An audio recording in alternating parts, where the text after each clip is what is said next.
Hello, hello, hello. Welcome. Good afternoon. It is Wednesday, and we are here for Rockin The Love. Or good morning or good evening, depending upon where you are, because I know we have viewers out there in Mexico and all around the world. So I'm Robin. And I'm Gil. And we are Rockin the Love all day long. So we are so excited for you to be here. We're so excited for our guest. We'll tell you a little bit about her in a while. I got excited. I was about to jump the gun. But first, we're going to check in with you. How are you? I want to say congratulations to our last week's winner of Peter Bedard's book. Congratulations, Linda. Thank you for viewing. Thank you for watching. And in case you missed the show last week, we are celebrating our birthdays. So we had a birthday kickoff last week, hence the tiara. The crown, yes. Because I go first. And we are giving away presents and gifts and things all month long.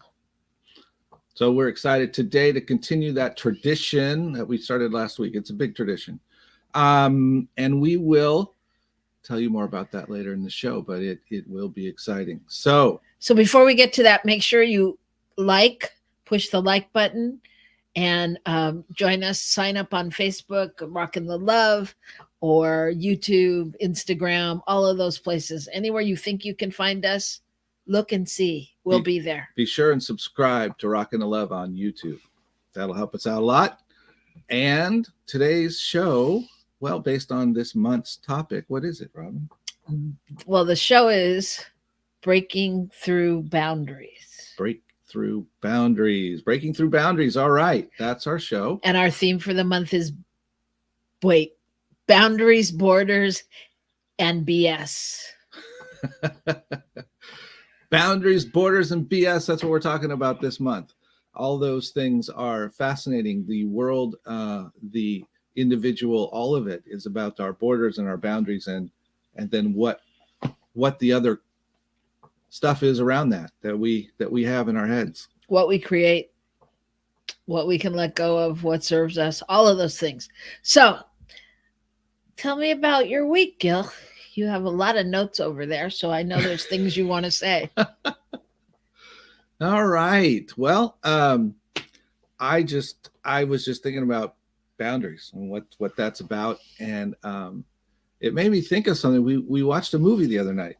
You remember? I do. Yeah, we watched a movie called King Richard. It's really the story of Venus and Serena Williams and their father and their whole family, but the process of getting into being tennis stars and honing their craft. And the fascinating thing to me was about this guy was so clear about what trajectory he was on that he set boundaries that even his family was not always happy with, because he was just like, this is how it is. This is what we're doing. He was Really clear. And it made me think of this whole idea of boundaries and how sometimes being super clear is super helpful. And at the same time, it also showed how sometimes those absolute boundaries got in the way of relationships in the family and otherwise. So, they're complicated, not easy. It is, and it's interesting because having boundaries can make one appear, fill in the blank, pompous, snobby, standoffish. There's all kinds of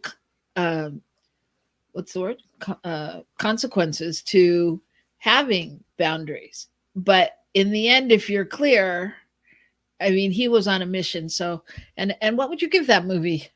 Oh, I actually really enjoyed the movie. I would give it an 8 or so. I really thought it was an 8 good. Out of 10. Yeah, I thought it was good. I thought Will Smith was great, and I thought, relevance to our lives and today and race relations and all of those things. It was all there. Yeah, it was good. It was very good. All right. Anything else you got over there? Anything else? Okay. So, well, first of all, I was just thinking, like, what is a boundary? Have we talked about that at all? Do you have any idea? Or are we going to wait for our guest to explain it to us? Well, I think we should wait. I think we should wait Okay. because I Okay. would rather have more time with Savannah than less time. Okay.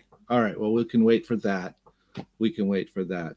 The only other thing I was thinking about was, well, by the way, we all know it was Robin's birthday on Saturday. All right. Yay. Excellent. And we celebrated by going with friends and driving up to a winery in Napa area and then having dinner at a restaurant. It was really nice. But part of the deal was I was the designated driver for the day. And so I was planning to drive us there, do the whole thing, and drive us home. And a couple days before, my shoulder started hurting. And my shoulder started hurting, so my arm really started to hurt. And it seemed to get really bad when I would drive. And so we go to get in the car, and Robin says, do you want me to drive up there? Because, obviously no one's had anything to drink. And so that's not an issue. And I'm like, no, okay. And the reason I'm telling that story is because the boundary in my head was that if I was going to be the good husband and do the good birthday thing, I should drive and she shouldn't have to. She should be able to chat with the friends and do whatever. And I had to let it go. I had to shift my idea of a boundary and I had to let it go. And it turned out to be a really good choice because then I felt a little better later on when I drove home. Well, it's interesting that you're saying that. Okay, so now we're going to talk about boundaries. It's interesting that you're saying that because I'm thinking, so is a boundary something like you've set this up, and like how much does it take to push through a boundary? Like for me, like that wouldn't be a boundary if I thought, I should drive because it's his birthday. I would be like, that's just a kind of a should. Like that would be a nicety. That would be a thing. But like a boundary seems like something that's more set in stone. In some ways, I get that you're pigheaded and it's set in stone. I totally understand that part. Good. But I'm saying generally, like for normal people. Yes, for our viewers. No, you know what I'm saying though? I'm saying like when does it become a boundary as opposed to a something I should do, as opposed to this is what my mother always said I should, you know what I mean? Like how do we differentiate those things? What do y'all think out there? Well, hello to Diego and Laura and Savannah's out there. Laura, it's good to see you all. I know anybody in relationships, which we all are, any kind of relationship has an idea about boundaries. How do you all determine what the boundary is? Like if we're talking about a love relationship, when a loved one has gone too far, or I don't know. Well, I think in the story I was telling, for me, it was a decision. It was an idea I had in my head. And that was the kind of boundary I was talking about. And I think you're right. I think it depends on what you're talking about. It was a made up boundary that I created because I thought that's what I should do. And so it was just a matter of me having to restructure my thinking. It wasn't like a boundary that was like, if this gets broken, my world falls apart. Right. It was just, this is something that I'm thinking is the way it's going to be. Yeah. So there's a variety of ways to hold boundaries and to talk about what they are. And in every relationship we have them. Yeah. What's your boundary, for instance, with how low you let your savings account go? People have boundaries around that. What's your boundary around whether or not you're late to work? Some people are never late, and some of us are a little more struggly with that department. What's your boundary on when you fill up your gas tank? There you go. That's a good one. Yeah. Unless your car's electric. And then bravo to you. Then you still have to plug it in, so it's okay. Well, and being with you, I know how low you let it go down. That's true. So it's the same. It's really the same basic thing. It is. Yeah. Let's see. Laura says, I feel more confident staying in my no compared to 10 years ago. Ah. Yeah. Funny what age will do to you, isn't it? I mean, not in a bad way. I just mean the maturity as you grow, and you'd really, I'm going to liken it to claiming what you want, knowing more, getting more clarity about what you want, and being, for me anyway, being not afraid to have a boundary, because I'll speak from the I. There's a time in my life where, in relationships, I might have crossed a boundary for fear of losing love. If I don't do this, or if I don't love, ice hockey, then he won't love me anymore, or whatever. Well, what I thought of in that was that whole no idea that Laura brought up is yes, it does get easier to say no. I think because we have the experience that saying no doesn't necessarily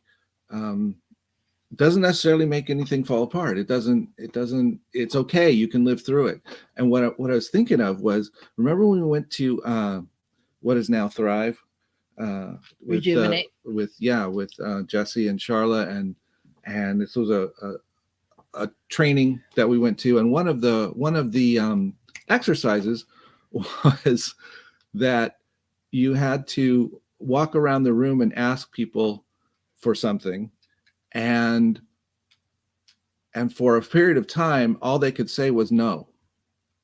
And so you had this experience of getting no, and it was sort of like, by the time you got through that, you were like, okay, so no isn't so bad. I can just walk on to the next person. It's not a big deal. And it made me think of that as we get older, we have that additional experience of things that are different. It's so true. I know. It makes me think of another show. I think we should have a show called No. Know Your No. Know Your No. NKNOW. Know Your No. NO. You know what I'm saying? Don't say no. Okay. All right. Enough of this. Clearly, we need to take a break. So I'm going to take a break, and we're going to come back right here on New Thought Media with our guest, Savannah Noelle. So come back right here, New Thought Media.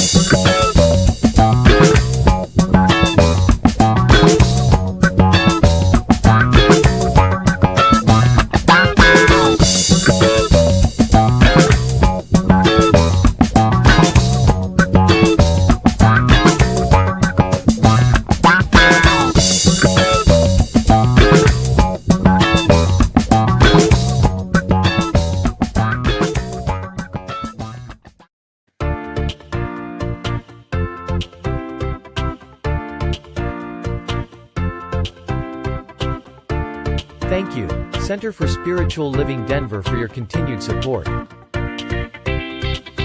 Thank you, Center for Spiritual Living Midtown Atlanta, for your monthly contribution. Thank you, Center for Spiritual Living North Jersey, for your monthly contribution. And please help us welcome Center for Spiritual Living in La Mesa, California. Thank you for your monthly donation. And a special thanks to Hefferland Foundation for your generous technology grant. And Suze Ajit, thank you for your very generous donation. And a big shout out to all our committed donors.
And we're back.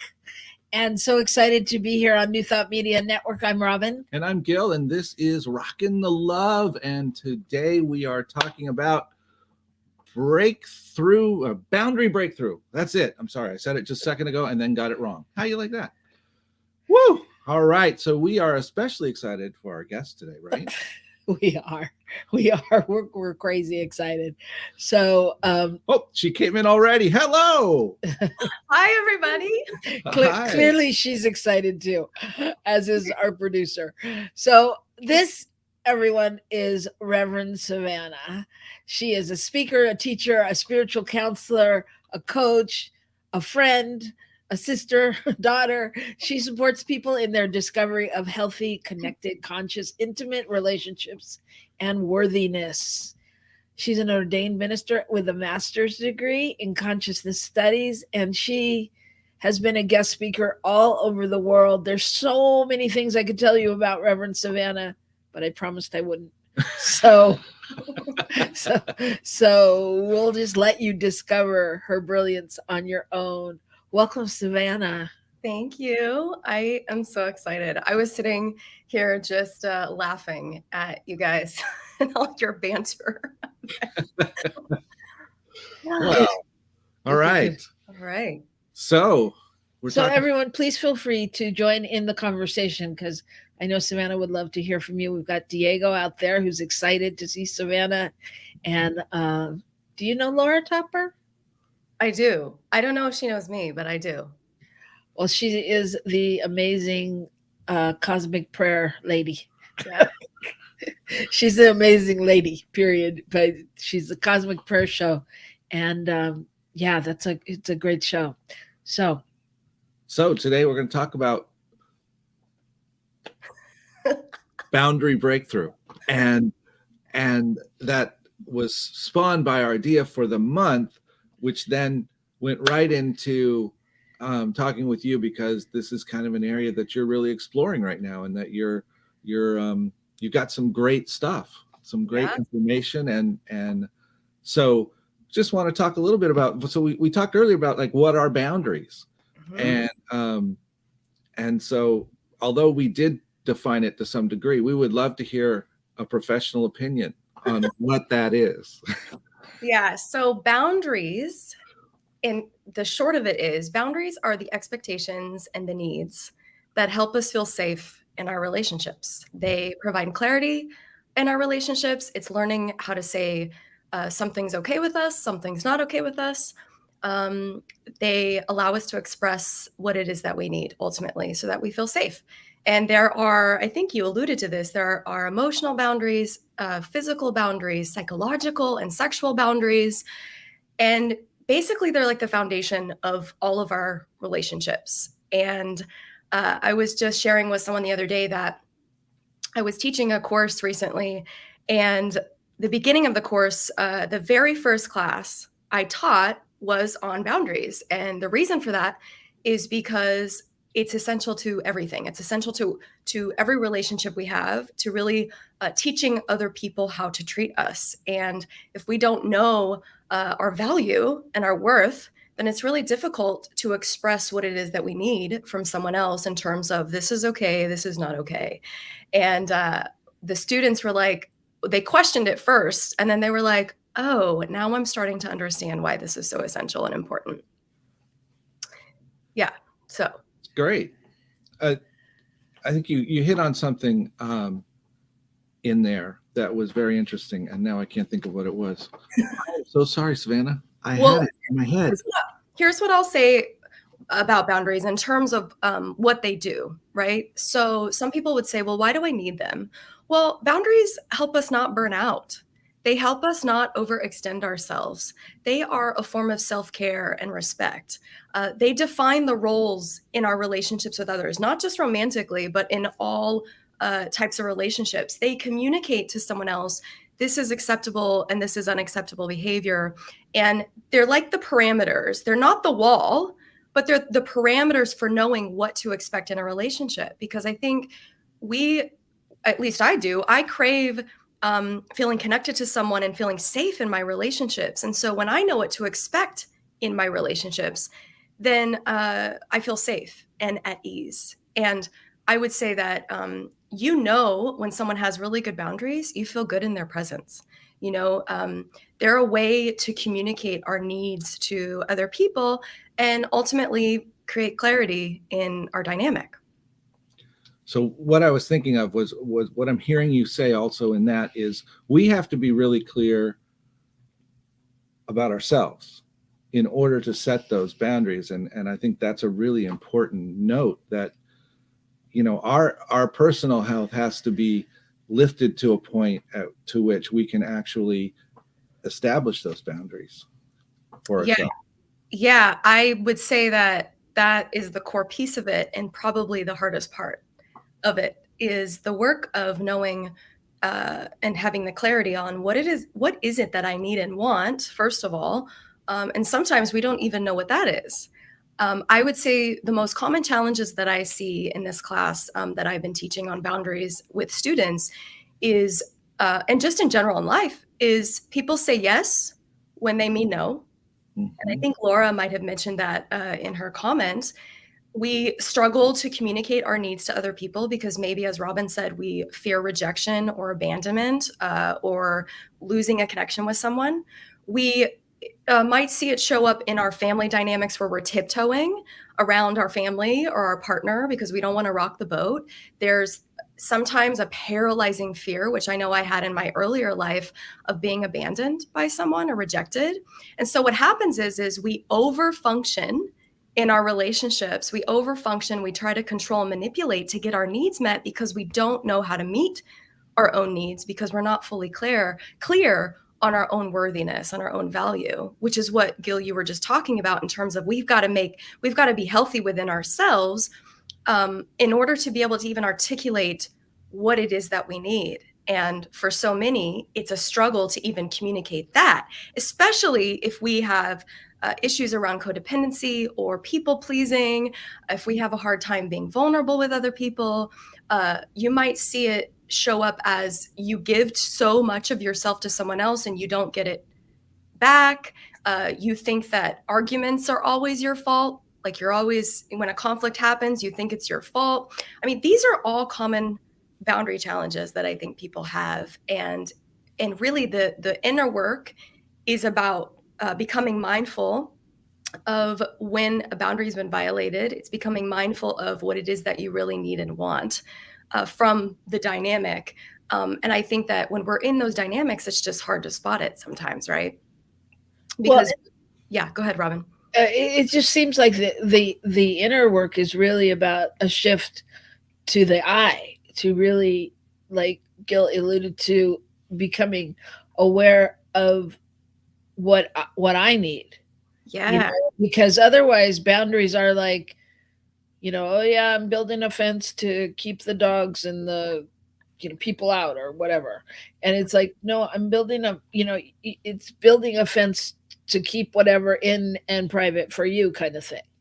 And so, like, a lot of times, like in that boundary conversation, it feels like we talk about, my boundary for a relationship is, whatever, if he doesn't, if someone doesn't do X, Y, or Z, that's the end of it. Where really it's my boundary is that I need this truth and integrity in a relationship.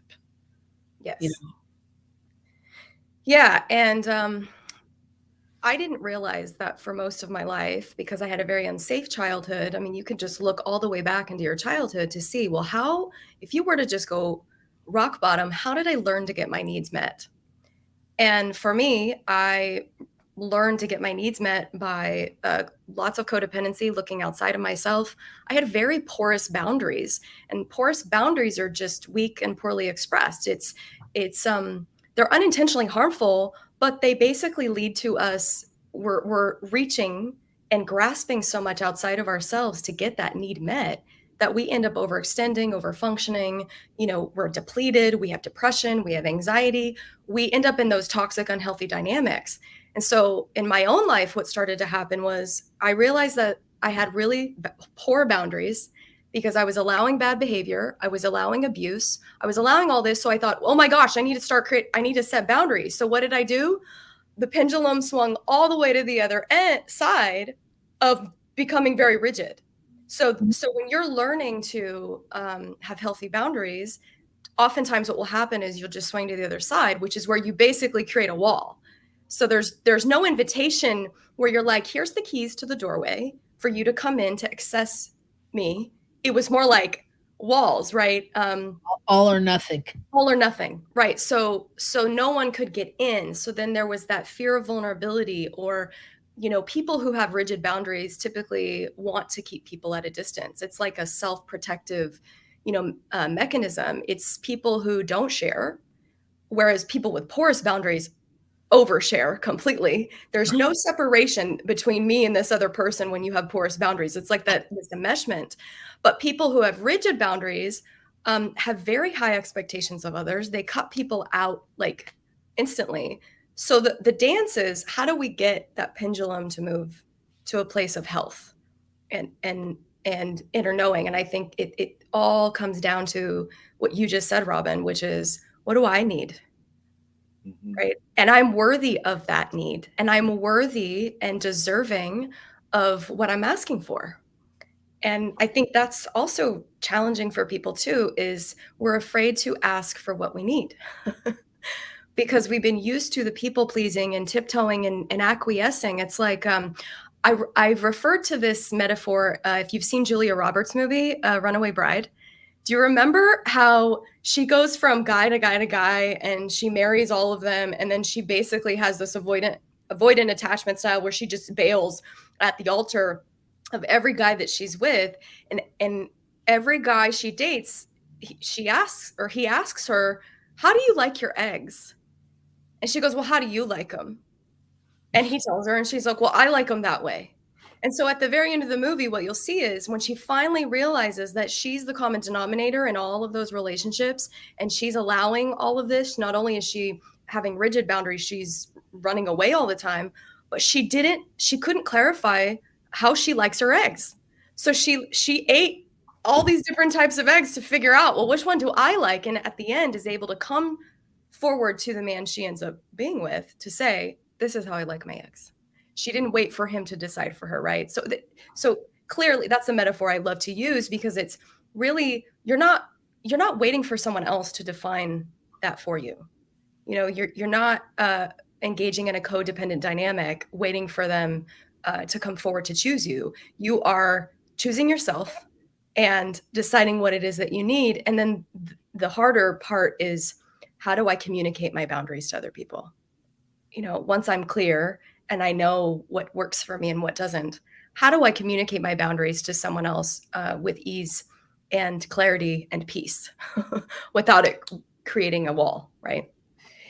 And I would ask, like, and how do you find that balance? How do you find that midpoint of where you're really deciding your boundary? I mean, because there's nothing wrong with collaborating or working with somebody or trying to make something work. If somebody's favorite food is turkey, and you like turkey but you don't really feel like it in that minute, but you go, sure, let's have turkey. So how do you define, like, how do you find the balance and the compromise and the boundary? I think there's a difference between a boundary and a preference, because what you're talking about to me sounds more like a preference, of I prefer to eat turkey over X. Healthy boundaries. Let's just talk for a moment about that. Like, what is that? A healthy boundary. That might not have been the best example. Yeah, right. Well, there's a preference and a boundary, and then there's compromise. Of course, there's compromise. But I think ultimately what we want to get to is, can I be authentic and safe in my dynamics with people, in my relationships, in all relationships? Can I exhibit healthy boundaries? And do other people feel safe in my presence? Do I feel safe in other people's presence? And I'm not just talking about physical safety. I'm talking about emotional, psychological safety with other people, where I can be fully who I am, right? And that means that a healthy boundary is where I'm really clear on my values, right? I listen to my own opinion as opposed to the world. I'm able to share appropriately with people. I can be vulnerable. I'm comfortable with hearing no from someone and not taking it personally. And so I think that the more we are in touch with our own feelings, because someone asked me the other day, they're like, well, how do you know if someone's violated a boundary? Like, how do you know? Well, you know, because of how you feel. You know, your feelings are your guide. Something just, it just doesn't feel safe. It doesn't feel right. It doesn't, I don't want to be vulnerable or I want to close down. Right. So ultimately, I think that yes, it is about compromise, but perhaps it's also about, um, being able to talk through, uh, where your boundaries might have been crossed and how to navigate back to a place where you feel safe. Yeah, I was thinking as you were talking, and this may sound way out of the park here, but we live in earthquake country, and we built buildings, and if we built them rigid so they would hold up, they would fall down. Interesting. And if we built them too wobbly, they'll fall down. Right. But they have to be built in that center section where they can take a lot of abuse, if you will, a lot of movement, a lot of change, and come back to center and be okay. Yeah. And I think in some ways that's the thing about, if we create boundaries that actually turn out to hurt us because they're too, like you said, you cut people out and you end up not being who you are because you can't share it or whatever, then that isn't helpful either, obviously. Yeah. So it is about balance. Well, and it is a balance, and it's also one of those things where we might lose people in our lives. I mean, I see it in my own family. I've seen it in other people's families where, you may have operated from one way for most of your life, and then you finally chose yourself and decided that you needed to create healthy boundaries and you needed to have them with other people, including your family, and those people didn't like it. And sometimes you lose friends, and sometimes those people go with you and they respect them, and sometimes they don't. And I think that's one of the unfortunate things about it, but at the end of the day, I want to know that I honored and respected myself. Yeah. It's big work. And Laura says it's a dance. It's a dance. And she says, thank you, Savannah. Me and Jason are really learning to practice this for our relationship. 8 years and always to learn and grow. Yeah. And Brian says, better to lose it than to lose yourself. Hey, Brian. Hi, Brian. Wow.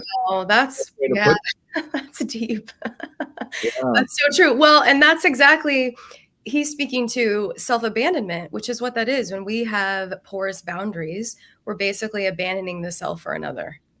Someone else's needs are more important than our own. And I mean, I would argue at some level needs is one way to put it, but it's even deeper than that. It's value. You know what I mean? I mean, if we put someone else's value ahead of our own, or we can't see our value as the same as someone else's, then we can't, we end up doing things like, letting them step on us or, whatever that thing is, right? Right. That takes us to healthy people respect your personal boundaries. So it's about getting yourself in that healthy place. Yeah. To be able to do that. Well, and having unhealthy boundaries, I find, is exhausting. It is so tiring. It's like you're on an emotional roller coaster all the time, because in my case, it was always, I'm grasping. I'm seeking validation and approval and love and connection and all of those things outside of me, hoping this other person gives it to me. Whereas I needed to, bring it in and do it for myself. And so it becomes exhausting to try to maintain that and to maintain the connection because the power then is never, you're never owning your own power. The power is always then within someone else to Yeah. determine that. Yeah. And We were just sharing a quote from Marianne Williamson: "No one will listen to us unless we listen to ourselves," which is where we're at. Yeah. Yeah.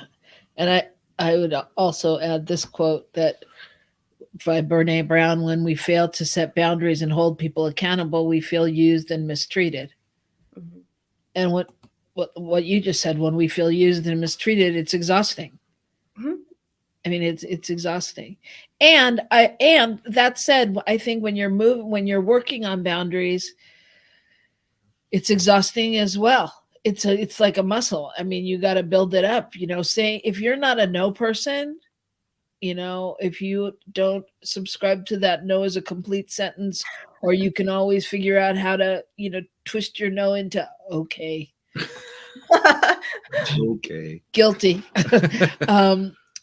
Then it's exhausting, because when you say no, whether you have to justify it live with a person, or whether you have to justify it within yourself, it's exhausting. Oh, maybe I should have, I could have. Why didn't I just? Mhm. It's not that big a deal. It could have, or whatever. Yeah. Well, setting healthy boundary in terms of what you just said would be, I don't need to explain or justify my no. I don't Mhm. need to explain why I want to leave the party early, or I don't want to hang out with my friends X night of the week when I know they all want to see me, right? It's taking care of ourselves and putting ourselves first. I mean, Brene Brown said that a boundary without a consequence is merely a suggestion. Mm. And that's deep, because I can set a boundary, but unless I actually follow through with it, then that person still is, I'm teaching them how to treat me. So that person is like, oh, well, she has porous boundaries. I mean, they're not saying that, but I'm basically teaching them that it's okay to do it again when there's no consequence. Right. We were talking about this. Oh, I'm sorry. Go ahead. We were talking about this about kids, and realizing, how in the process of teaching kids and raising kids, we talk about consistency. Yes. And consistency is about boundaries. Yes. And how, sometimes, this will hurt me more than it'll hurt you. That thing is true, because the point is, I have to set this and hold it, even though I know it's not what you want, or it feels bad to you, and I love you and I don't like to see that, but I have to hold this boundary because it's more important than our feelings in this moment. Yeah. And it goes to exactly what Brian is saying. That's good. There's no compromise when I am the only one compromising. There's no co in that.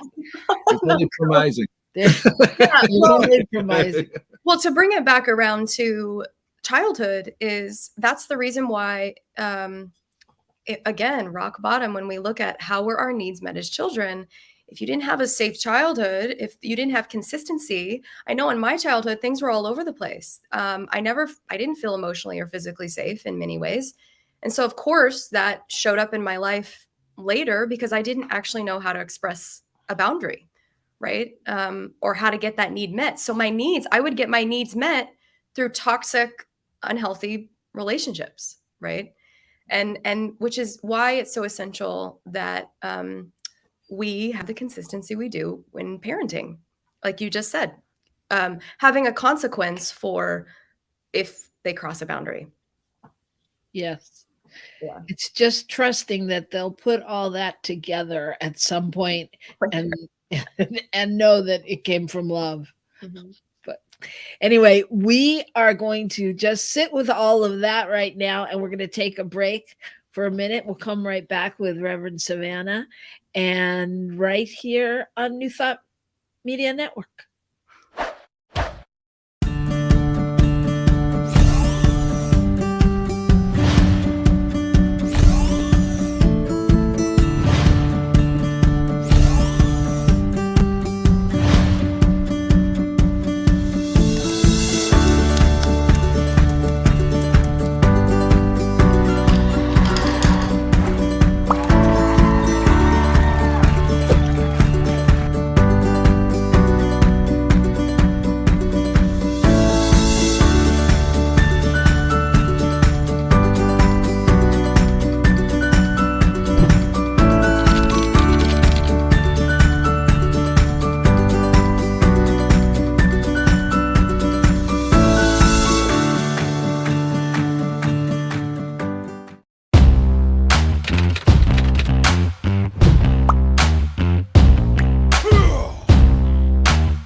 Hello, we're back. This is Robin and Gil, and we're rocking the love right here with our guest for today, Reverend Savannah, who is a relationship, what'd you call it?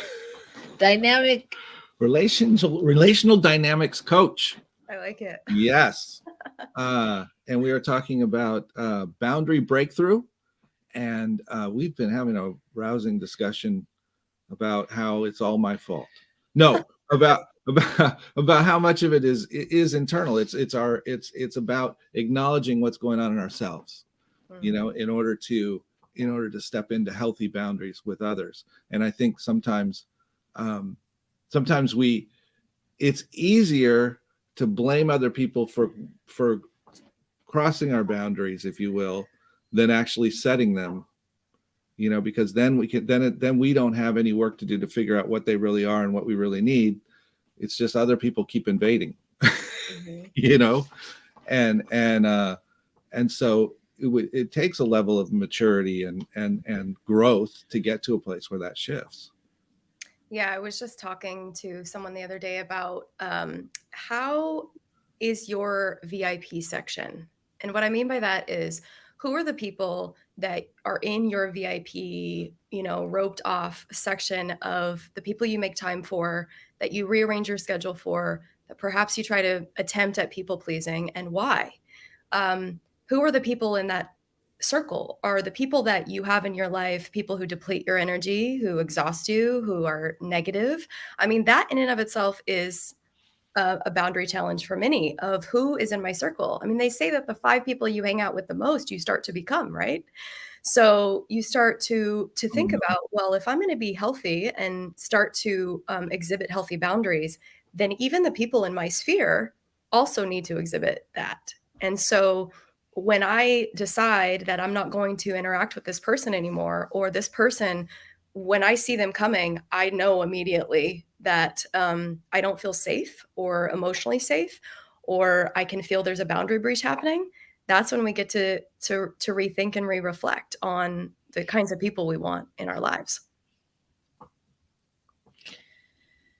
And I will comment for myself that is about personal value for me. I have trouble sometimes with that, because I don't put myself in that place of being as valuable as others. And so then I don't monitor who's in that circle in the same way. Not so much in a way that I, you know, am pushing people out, but just in a way that I am opening the space to time and energy, and who supports me in getting better, getting bigger, growing into who I am. You know, who is on that path with me. You know, totally. And that's the path I want to be on with people. And yeah, there's been times when that's been a tough choice. Yeah, I want people in my life who nourish and uplift and empower. They enliven me, they energize me and my purpose, right? And so the question that we have to ask ourselves, I think, is not, well, why do I keep attracting these people that suck all of my energy and I feel depleted and I have no creativity? That's not the question to be asking. The question is, do these people qualify to have access to my field and my time and my energy? I think that's a better question. And that, I think, is an internal boundary. I was leading this class the other day on boundaries, and this woman in the class said, I had no idea that there was such a thing as internal boundaries, because I was talking about how some of us have this behavior where we think we have to do it all ourselves, where we think we cannot ask for support, that we're just going to die on our own sword because we were taught that I don't ask for help. I can take care of myself. I'm going to do it all myself. And she had this epiphany moment in the class where she was like, I didn't realize that that was an internal boundary breach and that I have a problem asking for help. Mm-hmm. Where does that stem from? Remind you of anybody? I'm thinking. You're not the best at asking for help. That's true. You think you should know how to do everything. everything. Well, I do know a lot of things. You do, but not everything. I mean, sometimes it would be easier to just call a plumber or something, you know. It's Anyway, true. It's true. but Yeah. yeah, so yeah, tell us more about your class, because it sounds like a lot of this is going on in the class. And who's the class for, or what or how would you suggest people make the first step in finding and creating the boundary for themselves? Well, if I were going to give you any homework today, all of you watching out there, it would be that you start to get clear on what's okay and not okay for you. It could be, what are your deal breakers in relationships, in your romantic life, but also in the relationships you have with others? Like, what are the things that you value? What works for you and what doesn't work for you? This class, as you see here, that I'm offering is a 4-week class on it's a guide to basically learning to create healthy boundaries in your life. We're going to talk about the types of boundaries there are, how to communicate them to other people. And I also am really excited to be sharing a little bit about trauma and boundaries, and how trauma actually is connected to all of this, because I think that sometimes we leave that piece out, and it's very essential. So it's a 4-week class. It's live with me. It's 2 hours of class. We're starting March 8th, so it's right around the corner. Tomorrow is the last day for the early bird, so you want to make sure by midnight tomorrow you get in for that early bird price. And the other thing that we're going to be doing in the class, it's the live calls with me, but you'll also get a community aspect of it. So I've created a Telegram channel where you'll get like daily inspiration from me, actual one-on-one interaction with me every day. And we'll have accountability partners. I like to call them more like support partners as we go through this, because this work it's vulnerable work. You know, it calls us back into coming to ourselves and really getting clear on those unhealed things, those patterns, those toxic dynamics that we might still have that are coming up to the surface, and really looking at how has that informed us now in our relationships, and how can we have healthy boundaries. Well, that's what it is. And I'm going to tell you, it's going to fly by because 4 weeks is not, it's so juicy and so rich. I'm really excited. I hope you'll join me. We are so excited for you to be doing this and for the people that join you. And we're excited because we happen to know now last week we were able to offer a free book from our guest.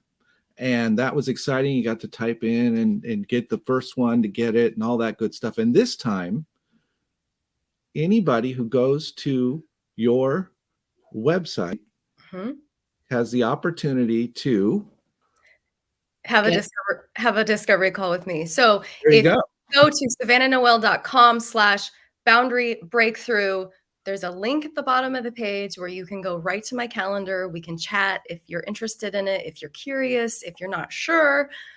We can have a 15-minute conversation and go from there. Wow, that is very generous. Thank you so much. So welcome. So much. And that way people can just get to know you a little bit better. Yeah. And if they continue to be enticed by what you've been talking about, then they can find out more about signing up. Yeah, I would love it. And I just want to add to that I think, all of the work that we all are doing, here listening is so valuable and creates change. And it creates change not only in our lives, but everywhere. And change can be scary. Mm-hmm. Yeah. Change can be scary. And I would say that if you're looking for a safe space for change, that Reverend Savannah is one of those places. That as a teacher, as a facilitator, as a coach, that she really is someone that will, hold that space for you and hold you in that space as she has been held many a time. So I know that it's a great fit, and I just encourage anyone that's even curious to check it out. Oh, thanks. You're Thanks, welcome. you too. Thank you. It's been great. Go ahead. Yeah, it's great. And it's so great to have you here. And you are such a great resource on so many things that I'm sure you'll be back at some point in time. Yeah, I would love it. Yeah. Thanks so much for having me. This was fun.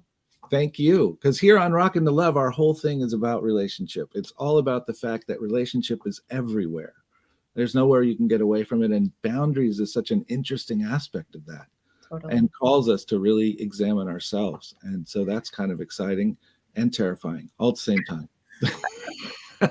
Yeah. So I encourage you to take on Reverend Savannah's challenge of look at the places in your life, where you could use a boundary or two. Not in a bad way, just because I also think that as we grow and change, the boundaries change. They do. So it's kind of like a spring cleaning. It's kind of like out with the old, just see what doesn't work anymore, what doesn't fit. Yeah. So valuable. Okay. All right. Well, we've come to the end of our show. So I just want to encourage you that if you have liked anything today, if you've been touched in any way, to please donate to New Thought Media Network. This is what we're doing in the world, creating places where there's change and creating, change in ourselves and all of that. So check out the shows here. There's so many great shows that you can tune into. I just encourage you to take a look around New Thought Media Network. And along with the network, I just want to thank Michael Mangus, our producer, and his work on our show. And he also has a show on Friday nights you might want to check out. And so anyway, I just wanted to bring that up because we don't always acknowledge the people that you don't see. So thank you so much. And again, thank you, Savannah, for being with us. We really appreciate it. And we look forward to next week. Borders. Boundaries, borders, MBS. Okay. Borders. So I'm not sure what that means. So if I was you, I'd tune in to see what we come up with. It'll be fun. It'll be exciting. It'll be interesting. And we'll all learn something. So we'll see you next week right here on New Thought Media Network. Thanks, everybody.